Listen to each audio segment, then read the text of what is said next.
bonjour. Bonjour. Notre champion du jour, grand champion. Donc, ex mais encore. En tout cas, tu fais de certains hommes des très grands champions, ou des plus grands champions qu'ils n'auraient été. Voilà. C'est vrai, c'est mon métier que d'essayer d'apporter un savoir-faire et une expérience à ces jeunes sportifs qui pourraient être mes enfants et qui sont l'avenir de l'AS Monaco, entre autres. Tout à fait. Pour un petit rappel quand même, tu as déjà un grand passé et une grande expérience en tant que sportif et dans d'autres sports que le football, comme on a pu le constater, et aussi de très grande qualité en tant que médecin. Médecin de terrain, comme tu aimes le dire, mais je dirais tout court médecin, parce que dans ton métier, tu as la générosité et tu as l'accompagnement de tes patients footeux et non spouteux, qui sont vraiment des valeurs aujourd'hui peu partagées et remarquables. Et c'est ce qui nous réunit une fois de plus. Maintenant, ça fait quelques années qu'on se connaît. Tout à fait. On a vécu pas mal d'histoires, dont effectivement celle de l'AS Monaco, qui est un magnifique cadeau aussi, que tu m'as fait, que tu nous as fait, en tout cas à Orezza et à la famille. Mais au-delà de ça, aujourd'hui, c'est encore une nouvelle aventure qui nous réunit. Voilà. Champion tu es, champion tu resteras. C'est gentil. Sportif et de cœur, en tout cas pour moi. Voilà. Je suis très très fière et très honorée que tu aies accepté de me suivre et que tu aies accepté de m'affûter pour cette traversée historique qui sera celle de papa le 17 juin prochain. C'est pour moi le plus beau geste d'amitié qui soit, donc je te remercie. Ce sera avec grand plaisir, c'est un moment unique, une aventure inédite et tout ce qui est unique et inédit et réalisé avec passion m'intéresse. Et c'est avec grand honneur que je serai à vos côtés en ce jour ou dans ces 2 jours historiques.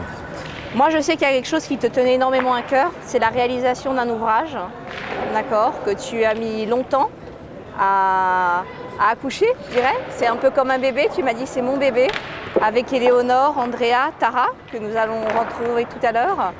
Mais aujourd'hui, voilà, je suis très fière de présenter. C'est une recette pour champion, des recettes pour champion. D'ailleurs, je pense que je vais remettre mes lunettes parce que tu m'as dit recette pour champion. Je vois une version française, je vois une version anglaise. Et une version allemande. Je vois une version allemande. Absolument. Pour l'instant, 3 langues. Mais il est question d'accouchement, donc j'ai su m'entourer de femmes et c'est vrai que dans cette aventure, je suis un peu le coordinateur, j'allais dire, et l'instigateur, et que j'ai su m'entourer. J'ai beaucoup de chance de 4 personnes extrêmement compétentes dans leur domaine, qui nous ont amené le savoir-faire et qui nous ont permis, au bout d'1 an de réunions, de travail, d'histoires assez drôles, de nous retrouver autour de la réalisation. Voilà, il est enfin là. C'est un recueil, c'est un livre de cuisine avant tout, qui est né par un manque, le manque de ce qu'on peut vraiment trouver en tant que sportif pour manger sainement et pour pouvoir être performant au niveau du sport, alors que ce soit du sportif amateur, du sportif professionnel. Oui, c'est ce que j'allais dire, parce que ce n'est pas destiné qu'à des sportifs de haut niveau. C'est issu de la réflexion du sport de haut niveau, mais c'est bien sûr destiné aux sportifs de tous les jours, aux sportifs passionnés dans tous les sports. Hein. C'est pas football, c'est une vision large de la nutrition du sport. Mais encore une fois, c'est un livre de recettes, c'est pas un livre de médecine, et ça a pour ambition de donner des solutions plaisir et des solutions conformes à ce qui se fait aujourd'hui dans la nutrition du sport. Parce que moi, ce que je vois, c'est un ouvrage déjà très pratique, hein, comme on en avait parlé. Je peux le garder sur ma table de chevet. Je peux l'utiliser effectivement pour cuisiner aussi, ce qui est très pratique. J'ai des illustrations qui sont belles et qui donnent envie, parce que je pense que se nourrir en général est un plaisir et une passion, on est d'accord. Je retrouve plein de recettes qui finalement peuvent me convenir à tout moment de la journée, essentiellement. J'ai aussi un aspect un peu plus technique qui, je trouve, est remarquable. On parle d'entraînement, on parle de masse, on parle de récup, de valeur énergétique. On parle aussi d'hydratation. Absolument. Et de composition de l'eau dans les aliments. Absolument. C'est un des chapitres qui nous tenait à cœur. Donner un peu d'éducation à nos lecteurs leur donner les informations de base sur ce que c'est que la protéine, la graisse dans le corps, mais l'hydratation en ce sens-là est très importante. On a beaucoup de chance de pouvoir développer ces secteurs avec Orezza et avec la réflexion autour de quoi est fait l'alimentation et quelle est la part de l'eau dans les aliments, dans le corps et comment optimiser la performance physique à travers une hydratation correcte. C'est un des éléments qui est développé dans ce livre. Tout à fait. Alors effectivement, aujourd'hui on a cette photo magnifique qui nous montre les joueurs de l'AS Monaco qui s'hydratent. Donc effectivement c'est une fierté pour nous, qui l'a toujours été. Hein. Des résultats exceptionnels en ce moment, mais le sport a des hauts et des bas qu'on peut connaître et on est là dans les bas comme dans les hauts. C'est ça la beauté, je pense. Absolument. Mais effectivement, un ouvrage qui se veut extrêmement accessible, mais extrêmement scientifique aussi et technique. Et je pense que, en tout cas, quand je l'ai perçu et quand on s'est décidé avec Orezza de pouvoir vous soutenir, c'est vraiment parce que vous avez su tous les quatre apporter une légitimité incroyable à un sujet qui parfois est souvent galvaudé ou qui parfois aussi a beaucoup de personnes qui vont vous parler d'énergie ou un petit peu de stratégie un peu de charlatan, je trouve, alors que là finalement c'est simple, c'est accessible, c'est beau, c'est bon et puis c'est surtout sain. Ça tient à la personnalité des auteurs.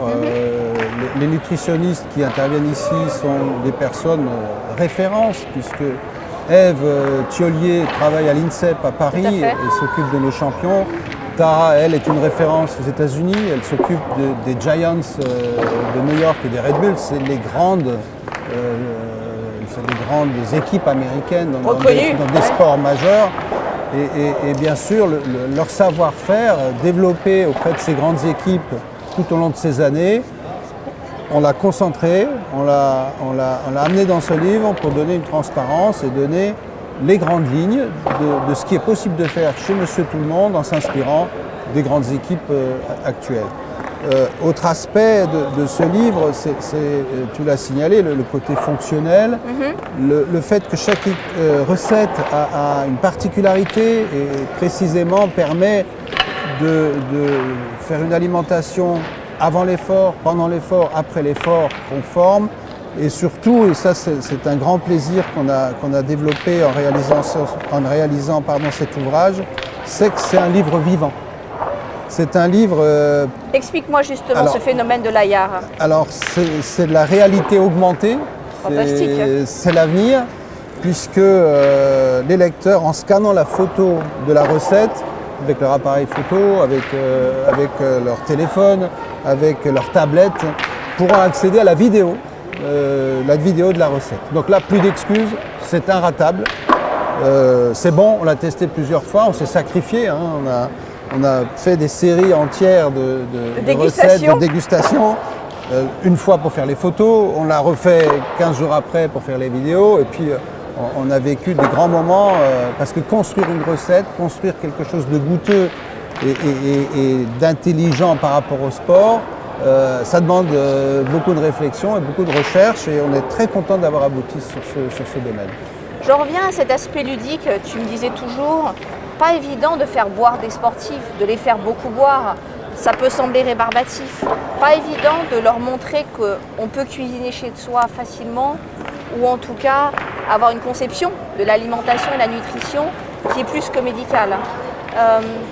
Comment est-ce que tu arrives aujourd'hui avec les sportifs, mais même avec tes amis ou des gens dans le milieu médical, bien plus large qu'au niveau du football, à justement leur faire comprendre que finalement, boire de l'Orezza aromatisée, ça peut changer un petit peu que de boire de l'eau plate ou de l'eau gazeuse traditionnelle et que finalement, avec un ouvrage comme ça, on peut commencer à avoir un angle de vue et une perception de la nutrition qui, certes, je me fais du bien pour ma santé et je serai en meilleure santé, ce qui est une réalité et indispensable, mais en même temps, je peux prendre du plaisir et à cuisiner et à manger. C'est ça, la clé elle est là, c'est prendre du plaisir tout en protégeant et favorisant ma santé. Tout est là. Après, il faut le développer, il faut convaincre, il faut répéter, il faut trouver des astuces. Mais je crois quand même qu'on est sur la route et que petit à petit, les mentalités, les prises de conscience des sportifs nous permettent d'avancer dans ce sens. Il y a quand même de grands projets et progrès sur ces 10 dernières années. On sent cette évolution. Les sportifs savent ce qu'il faut faire, on leur donne un outil de plus sur comment le faire. Mais le concept et la prise de conscience est là, petit à petit, elle est là. Il y a encore 50 ans, dans un peloton de Tour de France, on disait pour faire perdre ton adversaire, fais-le boire. Parce que quand il boit, il est plus lourd, et quand il est plus lourd, il pédale moins vite et il va perdre l'étape. Quel chemin parcouru! Oui. Quel chemin parcouru! Effectivement. Aujourd'hui, on dit à nos sportifs, vous ne buvez pas suffisamment. Et c'est quasiment toujours le cas. Il ne faut pas oublier que quand on démarre une épreuve sportive, le fait de transpirer, le fait de respirer, le fait de perdre de l'eau ne sera pas compensé par l'hydratation. Donc il faut commencer une compétition sportive surhydratée, puisqu'on va de toute façon perdre de l'eau. On ne peut pas compenser par l'hydratation en cours d'effort ce qu'on va perdre. Par conséquent, cette prise de connaissance, cette prise de conscience, cette action en pleine conscience de s'hyperhydrater avant de démarrer une course d'endurance par exemple, nous amène un gain de performance. Et ça, quand même, ça préserve la santé, une meilleure performance, moins de souffrance le lendemain, tout le monde est preneur. Donc c'est pour ça souvent que tu parles de fractionnement lorsqu'il s'agit de se nourrir ou de boire dans la journée? C'est important. Avec des horaires ou des quantités, des moments? La quantité maximale qu'on peut assimiler en termes d'hydratation, c'est presque 1 litre. Sûrement moins, entre 700 et 800 millilitres. C'est le maximum qu'on puisse absorber par heure. Si vous perdez 3 litres par heure, on est vite déshydraté. La déshydratation a des conséquences immédiates sur la performance, sur la réactivité, sur l'endurance, sur les réflexes, les prises de décision. Donc c'est important de rester à un niveau très élevé d'hydratation. Je me souviens que tu me parlais souvent des risques d'accidents de plongée, justement liés à des sous-hydratations pré-plongée et des sous-hydratations post-plongée, mais justement qu'il fallait bien boire. Je donne un exemple qui paraît un petit peu anodin pour certains, mais justement beaucoup boire avant. Et je me souviens aussi quand je t'expliquais tous ces champions olympiens de relais, notamment, je pense à Fabien Gillot ou d'autres, qui consommaient jusqu'à 7 litres d'eau par jour avec les entraînements, ce qui peut paraître incroyable pour les gens et où tu me disais, mais non, on se déshydrate encore plus vite et énormément dans l'eau. Absolument. C'est le paradoxe, on va dans l'eau et on se déshydrate. A priori, c'est quelque chose qui colle pas. Ben si, c'est un effort et puis on brûle l'eau, on consomme l'eau en plongée comme dans d'autres sports. Alors moi, j'ai la chance de te connaître en tant que médecin et en tant qu'ami. Et j'ai vu un petit peu tout ce qui s'est fait et ce qui a permis la naissance de ce bel ouvrage. Je me souviens que tu piquais de la terre battue pendant le Masters de tennis à Monaco pour faire un carré de terre battue à la maison, ce qui d'ailleurs nous vaut la couverture. Exactement. Parce que j'ai compris. C'est une belle histoire. Ce dernier Rolex Master, j'ai eu la chance de faire partie de l'équipe médicale et je suis allé voir Francis Trucchi, le directeur du tennis, en lui demandant un peu de terre rouge pour trouver des idées, pour faire des photos. Il m'a très gentiment proposé de la terre du Rolex de Monte Carlo que j'ai ramené dans mon sac à dos, que j'ai installé dans mon salon. On a fait quelques bandes avec du carton, on a pris de la farine et c'est la photo de la page de couverture. Bon, entre-temps, notre chien a marché dans la terre, on en a mis partout, c'était une grosse partie de rigolade. Mais ça, c'est un peu l'histoire de créer quelque chose. Toutes les photos sont originales, on a beaucoup rigolé, on a beaucoup partagé une passion dans des domaines différents, la photographie, le montage vidéo, la recette, Andrea qui fait du food styling, qui est une artiste qui travaille avec les aliments. Et donc ça a été des grands moments de plaisir et c'est vrai, une gestation longue puisqu'il a fallu plus d'1 an pour réunir l'ensemble des 50 recettes qui sont présentées ici. Moi je me souviens de quelques moments épiques aussi lorsqu'on a procédé à quelques dégustations, quand à un moment on recuisinait et on recommençait et on allait jusqu'au bout des recettes. Je me souviens d'Éléonore, ton épouse et mon amie aussi, parce que finalement un couple à la vie comme au travail, pour le coup, sur cet ouvrage. Voilà, une union magnifique et qui nous tapait un peu sur les doigts et qui est une productrice très reconnue au niveau culinaire et qui donc nous a apporté tout ce professionnalisme aussi. Je veux dire, effectivement, Andrea, le food styling, c'était pas vraiment ni ton bain à toi ni le mien. Ouais. En tout cas pour les Corses, ça a été une révolution. Ouais, c'est vrai, c'est vrai. Et je me souviens de Tara, donc on va pas tarder à retrouver, qui effectivement, de manière assez incroyable, on a réussi à avoir des conversions finalement pour cet ouvrage. Donc je peux cuisiner aux États-Unis, je peux cuisiner en France, je peux cuisiner dans n'importe quel pays du monde. Absolument. Et j'arrive à retrouver quelles sont mes quantités et dans quelle en fait unité en fait je vais cuisiner. Et ça, je crois que pour l'instant, ça n'a encore jamais été réalisé. Tara a été incroyable, a été déterminante dans le projet parce qu'elle a su nous donner une dimension planétaire, j'allais dire, avec beaucoup de recul et avec l'expérience des États-Unis où le sport a encore une autre image culturelle qu'en Europe. Elle nous a amené une sensibilité qui nous a interpellés et qui nous a fait modifier un certain nombre de choses et réaliser une version anglaise, anglo-américaine, qui tient compte de ses spécificités, que ce soit dans les contenus, beurre de cacahuète, c'est pas très utilisé chez nous, c'est un peu plus utilisé là-bas. Les quantités aussi, puisqu'il y a des gabarits dans le sport qu'elle suit ou qu'on n'a pas dans le football. Tout à fait. Plus de 120 kilos, on a peu dans le football, on a beaucoup dans le foot américain, et c'était important d'avoir ces considérations-là. Donc oui, Tara a été une pièce essentielle et quel plaisir de partager, d'échanger avec d'autres cultures et d'autres approches sur un sujet comme la cuisine, mais sur bien d'autres sujets. Après, je souhaite le dire à tous ceux qui vont nous regarder, tu sais que les femmes sont dévorantes, elles en veulent toujours plus, n'est-ce pas? Lorsqu'on a commencé ce premier ouvrage, je t'ai tout de suite dit, c'est fantastique Philippe. Donc d'un coup, je t'ai dit, il me faut plus de recettes. Tu m'as dit, ah déjà, on n'a déjà pas sorti le premier, il nous en faut plus. J'ai dit, mais oui, mais c'est magnifique. Donc oui, il me faut d'autres recettes. Oui, on garde cet état d'esprit, surtout, et ce côté si familial et amical, mais en même temps professionnel. Mais je voudrais d'autres recettes parce que je crois qu'on a encore des messages à faire passer. Et puis finalement, après les 25 recettes supplémentaires que vous ne tarderez pas à découvrir normalement pour le Master de tennis, si normalement on arrive à bien tout tenir, j'ai dit mais ça ne me suffit toujours pas. Là, on a des recettes pour champions. Il me faut des recettes pour jeunes champions, pour les universitaires. D'ailleurs, je sais qu'avec Tara, nous sommes d'équerre là-dessus.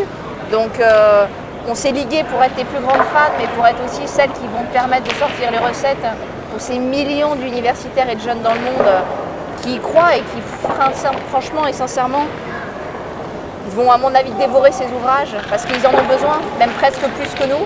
Ils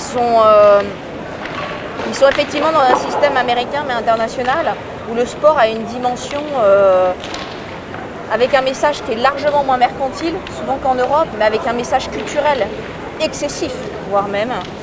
Après, on a nos recettes pour nos moins jeunes champions aussi. Tu sais à quel point, moi, dans la fondation, je tiens à ce qu'on arrive à travailler la santé sur la prévention, sur l'accompagnement, et puis aussi au niveau des sportifs sur le post-carrière.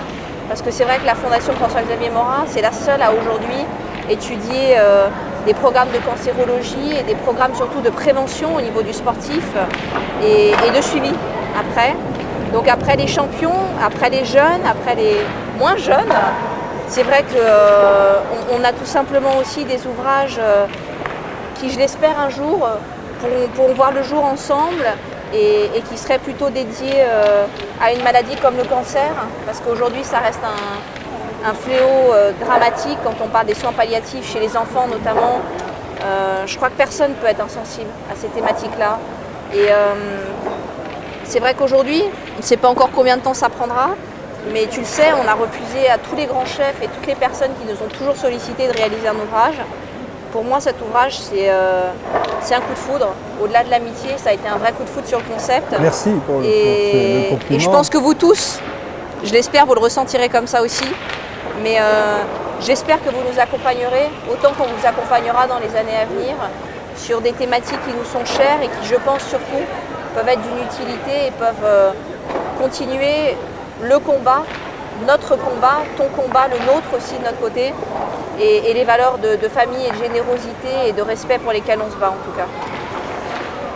C'est un beau programme. Au boulot? Pour le moment, on est en retour de couche. En retour de couche. On regarde le bébé, on est content, on le présente à la famille, on s'extasie. Quand est-ce Et qu'on merci vient pour le encore pour baptême, ces hein? compliments. Il y aura un baptême, bien sûr. Les amis viendront le voir et on lui souhaite longue vie, bien sûr. Et puis dès qu'on sera rétabli un peu de tout ça, on a déjà commencé à réfléchir sur ces différentes thématiques et on va mettre en œuvre tout ce qu'on peut en tant que designer culinaire, réflexion scientifique. Ce sera le travail de l'équipe. Tout à fait.